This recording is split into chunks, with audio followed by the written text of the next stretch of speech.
Hey guys, check out all of our NBA plays over at stumpthespread.com, linked down in the video description, and be sure to click that subscribe button on our YouTube channel. Heading into today's action, we're going to talk about this matchup between New Orleans and Sacramento with one of these nightcapper games.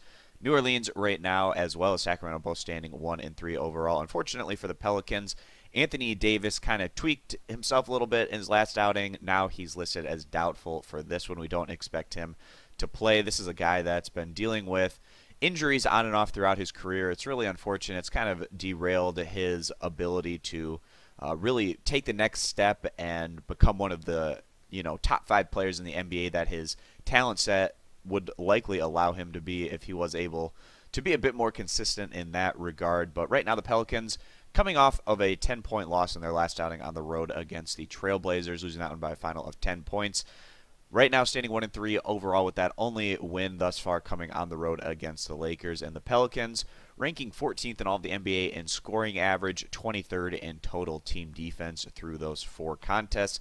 In that 93-103 loss in Portland, the Pelicans were led by DeMarcus Cousins, who was head and shoulders the best player on the court on that given day, scoring 39 points, 12 of 23 shooting, 13 rebounds, just absolutely dominating the action on the floor. But unfortunately, Cousins just didn't get enough support around him.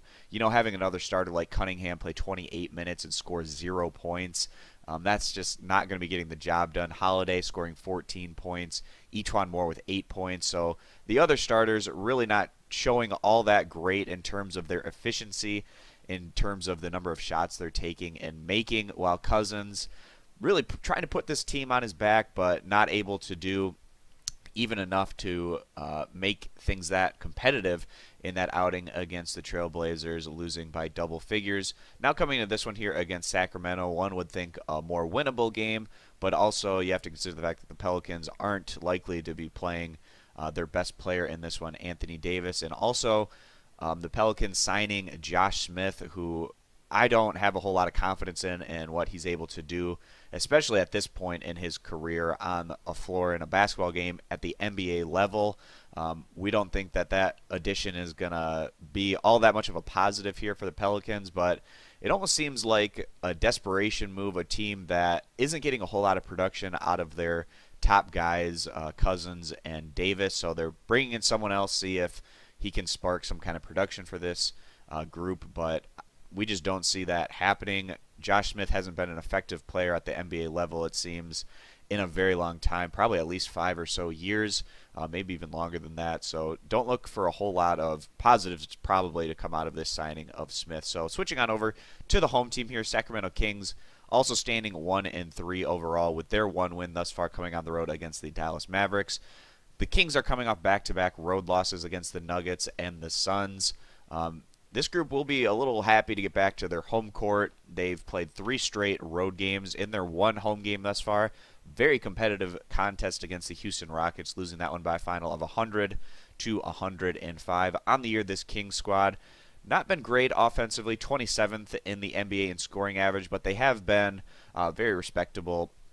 At times, defensively ranking 10th in all of the NBA in total points allowed. So certainly been a team that's been trying to build off of their defense and put the work in on the defense side of the ball, while the offense remains a little bit more of a work in progress. In their last outing against a Phoenix team that likes to get things up and down in a higher scoring matchup, the Kings were almost able to come through. They came up just short, losing that one by a final of 115-117.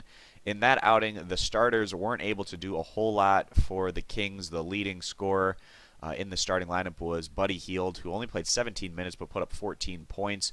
Coming off the bench, Temple was certainly a good catalyst for this offensive unit. He scored 23 points on 8 of 13 shooting. And also, our guy, De'Aaron Fox, one of the guys in this rookie class that we think have a tremendous opportunity to have a strong rookie campaign in this Sacramento lineup. He had 19 points on 7 of 16 shooting, also 5 rebounds, 4 assists, 3 steals.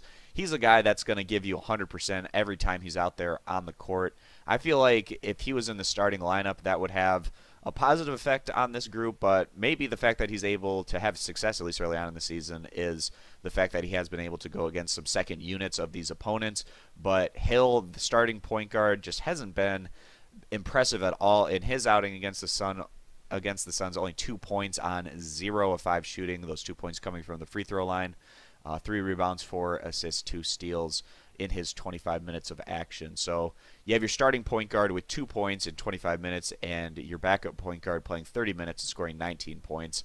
It's pretty obvious, at least at this point, that Fox is going to have a better overall statistical line, most likely for the Kings, even though the fact that he's coming off the bench, and the coaching staff looks to have confidence right now in what Fox is able to do, as he's been getting more minutes than the starting point guard. So heading into this one, guys, it's unfortunate for the Pelicans that they're again dealing with an injury issue with Anthony Davis. That can really have a demoralizing effect on the team overall. They're going to have to look to DeMarcus Cousins even more than they already have been early on in the year. And there just hasn't been a whole lot of production outside of Cousins.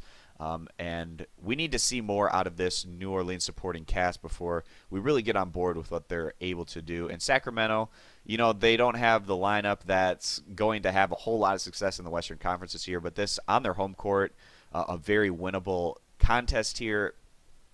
We feel like Sacramento, behind their home court advantage, after playing in 3 straight road games, getting back to that home court is going to do some positive things here for the Kings. So we're going to side with Sacramento today, giving the 2 points as our NBA pick video play. And again, guys, to get all of our pick content, you can check that out over at stumpthespread.com. Links down in the video description. And be sure to click that subscribe button on our YouTube channel. Thanks for stopping on in, and we hope to see you guys in future videos. Bye.